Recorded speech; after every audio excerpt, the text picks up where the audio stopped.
newspaper.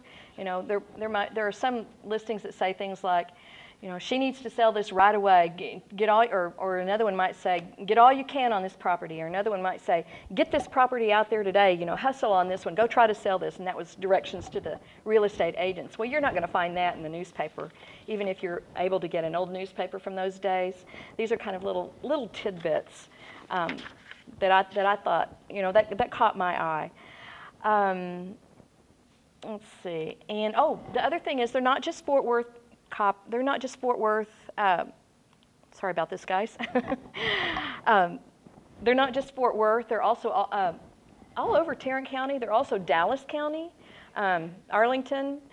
Beyond that, there's all over Texas, Galveston, San Angelo, in Oklahoma and Virginia and New Jersey and Ohio and Pennsylvania. So they're throughout these books, there's a lot of listings from other places. And what would happen is the real estate agents would correspond with each other, and they'd say, "Oh, I've got this property here. You know, it might not sell, but I'll go ahead and put it in my book. You know, it doesn't hurt anything." Or a lot of them were typed and mailed, and you can see that the old carbon paper that they used back then to make sure that everybody had a copy. And then the other thing about these books is that some of these structures still exist, and I'm exploring that. I haven't done nearly enough of that as much as I want to. I've only had one morning to be able to do that. But I did find one building that exists still, and I'm just astonished. And I'm also astonished not just that it exists, but also that it matches the description in the old 1914 listing from this real estate company. Now, these are the actual books that I have. So this volume 1, and these are just the city property. Volume 1 book 1 is completely missing. You know, there's like, starts with number 2. And so book 2 starts with listing number 309, and so there's that, and like I said, then there's another whole set that's rural property. And we talked about all that. And okay, and this is just an example of some of the things that I found in the listings other than just this man's scrawled pencil handwriting. Here's one. You can see the straight pen marks up at the top. That's where he had pinned that into his paper. It's a 6-room bungalow on South Henderson, price $3,000, worth more. We'll take auto or good lot up to $1,500, small amount of cash, and give any terms on balance. So they were pretty flexible about, you know, making a loan to whoever was going to buy their property. And of course they could do that because they knew that it would revert to them and that there wouldn't be, you know, a whole lot of problems about that. So that business environment is completely different. So that's one of the kinds of things that I found in these listings. And then this is something else that just blows me away. This is like a little hand-drawn map, and this is, and these are just like bonuses. These are just wonderful little things that if you find them, they're cool. And so it shows that exactly how those lots were divided up. I can't read everything. Jennings Street, yeah. So. I just drove that the other day. Did you? Is it still there, all divided up like that? So Clay Street, Clay. And Rose. So there's like one, but some of these will show. I'm sorry, where? Oh, somebody was. Oh, okay, I'm sorry. Some of these will show like along the back. They'll have like a little row of fruit trees, and well, this is where the fruit trees are. You know, here's where the house is, or here's where the paved sidewalk is that's already paid for. And sometimes you had to, if you were buying the house, you had to know that you were also buying the contract to finish paying for the sidewalk to be put in.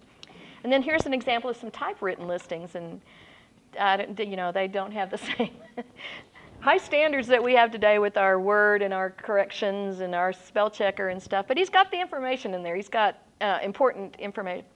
Fairmont Avenue. I think y'all have a tour coming up in that area. Price $5,000. It's encumbered for $3,500. So, so the buyer will, you know, yeah. It's got yeah. There's 2 of them there. One in San Antonio. We'll trade these 2. Oh no, I'm sorry. We'll trade these 2 places for one for San Antonio property. So, you can imagine that there's some real estate agent down in San Antonio writing this down or typing it up and straight pinning it into his book somewhere to make sure that that sale gets made. Washington Avenue, 1500. This is an actual photograph that I found in one of the books. I mean, I was just astounded. Like, how would you love to find the photograph? Edward Street becomes Cannon. Cannon? Yeah. C-A-N-N-O-N? Yeah. Okay, okay. My grandparents lived on Edward, lived on 1600 block of Cannon, and it had been Edward. Oh, so they probably lived 5 blocks down. They 5 blocks. would they have been of an age to know these people maybe, or walk by this house? It looks like a brand new house. The two men, you see the two men, they're not identified in the photo. I have no idea if they're the owners or agents or who they are. But you can see the sidewalk. They're real proud of the sidewalk. And yeah. I'm sorry, if you want to say something, Ray, because I can't hear. Okay. I'm not stuck up about it or anything. I just want to make sure that I hear you. And then this is the existing house, and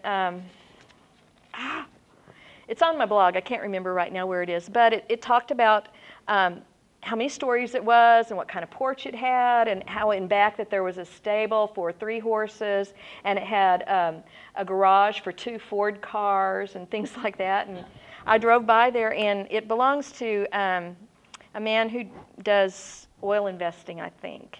And the reason that I think that I know this is because when I just went there surreptitiously just to take pictures of somebody else's house, somebody else's property, he was there. So that's always fun when you go up to somebody's house and they're there. But I think they just use it for an office and for investment activities and things. But he told me, yeah, he told me when they put in electricity and took out some of the walls and changed some of the configuration of what it, I showed him the listing and everything, what I had. And this is, it's south of downtown. I can't remember the name, I'm sorry.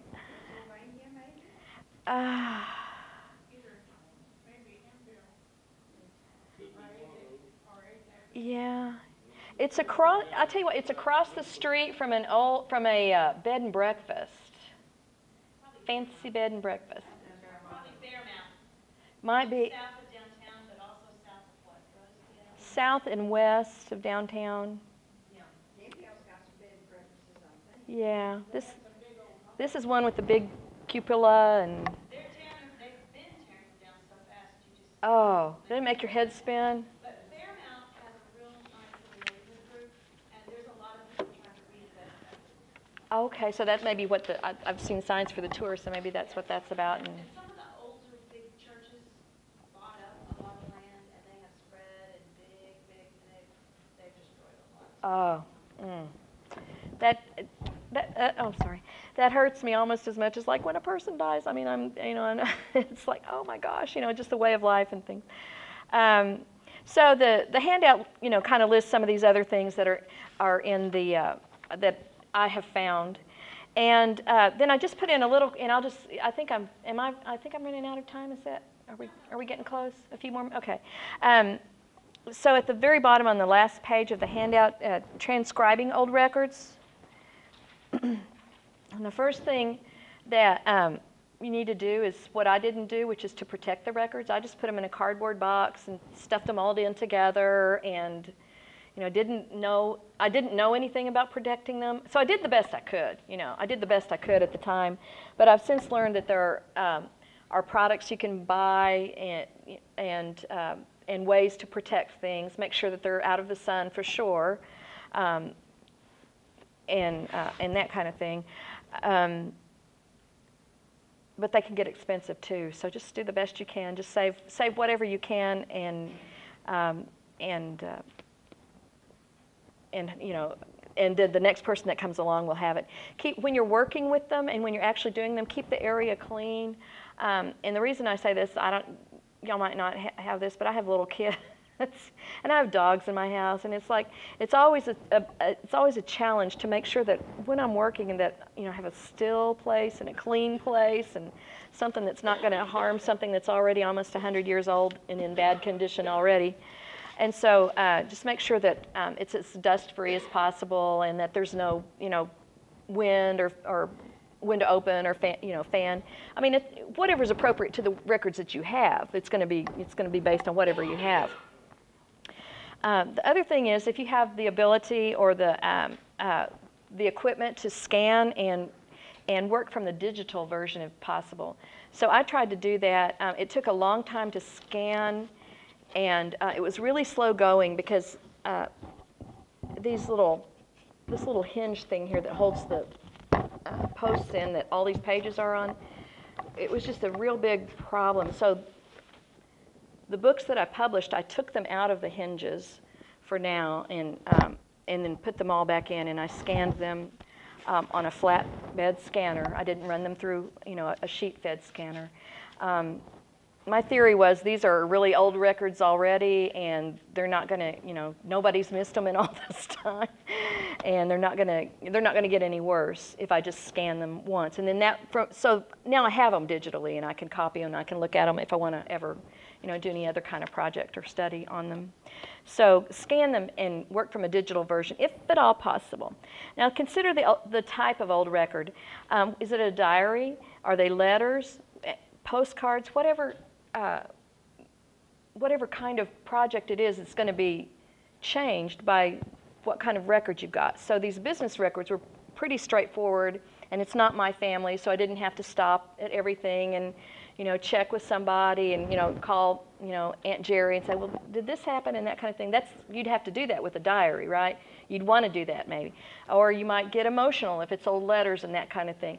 But this, I was just like, I've just got to get these records down. I've had them for so long. I feel guilty for not doing this project. And so I was just trying to be businesslike about these business records. And so I think that's a good tactic to take on whatever kind of records you got. Yes, ma'am? What do you do with over 1,000 postcards? Oh. Or more? They're all written. And I mean, I would put 3 on a flatbed scanner at a time. I mean, are you able to scan and keep a digital copy? Or? I haven't seen them in ages. Oh. But they are divided by subjects, and they're in shoe boxes. Yeah. And that way, and I know how many are in there, and if I've got duplicates, then I'll say, like, I've got 6 of Kalamazoo, and one of them I may have a duplicate of, and that sort of thing, but I haven't seen them in years. Yeah. Because I haven't been able to get in the attic to look at them. Oh, send those kids up. But there's more than that. There's more than 1,000. Oh my gosh. Well, you've done the best thing up to this point as far as keeping them in a box and together. The attic's probably not the best place just because of the heat and the cold, but I mean that's where they are, right? So you can't just it's hard to go get them, but if someone could come along to help you, or if you were able to get up there and get them down into room temperature and normal humidity. Basically, paper, and I'm not a technical expert by any means on paper, but basically it likes the same things like we like, and it's harmed by the same things that we don't like too much sunshine and too much cold and too much heat, that kind of thing. So they like to be in the house and in normal humidity and temperature that we would have. Now you say you categorize them by place? Best I remember I did. Yeah, that sounds like a good start. There's probably really close to put them in 6,000 or 7,000. Oh my goodness. If I remember right. Oh my goodness. But, well, I'm old enough to. I still collect them. You still have people sending you postcards. I'm gonna send you a postcard. Yeah, by chronologically. I mean, or by the person who sent them to you. It would be good. Most of them I bought when I was visiting. Okay, so most of them may not have been used. Or one time I got lucky in Denton, and I got a shoebox full for $2.50 of stuff from England. Oh my goodness. And that brings up another point. Maybe you don't want to keep them for genealogy. Maybe you just might want to sell them on eBay. Some of them can be valuable. I have bought and sold some postcards. I'm by no means an expert on that either. Raunchy information on the back. Yeah, if they've got information on the back, One of the cutest ones is, it shows a postman at the door, but he's got a, you know, the bag. oh yeah. And it's about half an inch square, and you open it up and little tiny pictures fall out, you know, like the big ones do now. Oh, yeah. This one, that comes out of this Little photographs of the place. Risque writing on the back. no, not on Oh, There's wish you some were that here. do. They send, be surprised what people send through the mail. All this, Well, I bought. It was about only their 1 relatives. cent.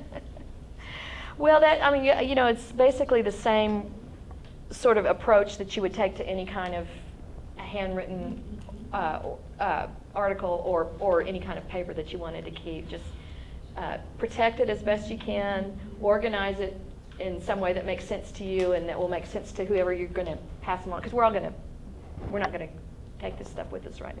We're going to give it to somebody. And boy, I think I would sell some of those. But that's just me. That's off the topic. And then there are more business records, and some have more genealogical detail. The book that I did is really just full of rich social history for that time period. A little genealogy bonuses thrown in. I said that in the library. Thrown in, strewn about, a little genealogical information thrown in. So you just never know what you get into. And like I said, well, I got this book, like, oh, it's really neat, it's really old, it's really interesting, and I did not know, but you know, all the detail that I would get until I actually started working with them. So expect bonuses. You never know what you're going to find. And then stop periodically in the middle of your project to reassess. You know, you maybe do like a quarter of it and stop and say, okay, now am I transcribing these all the same way? And do I have kind of a consistent editorial style? Am I something that I'm correcting their spelling? Maybe that was really the way it should have been back then. Maybe it's, you know, a whole nother street that I wasn't thinking about. So you kind of take a look at it as you go along, and that will help the overall product. And then when you're through, edit for consistency and readability, and then decide how to handle mistakes within the old record. Some of the things that I found, I just went ahead and corrected, and I didn't always note where I corrected a spelling or something. It wasn't always relevant to the project. Maybe in a diary. My grandmother used to always talk about the Erie code. Instead of an area code for a telephone number, she'd say the Erie code.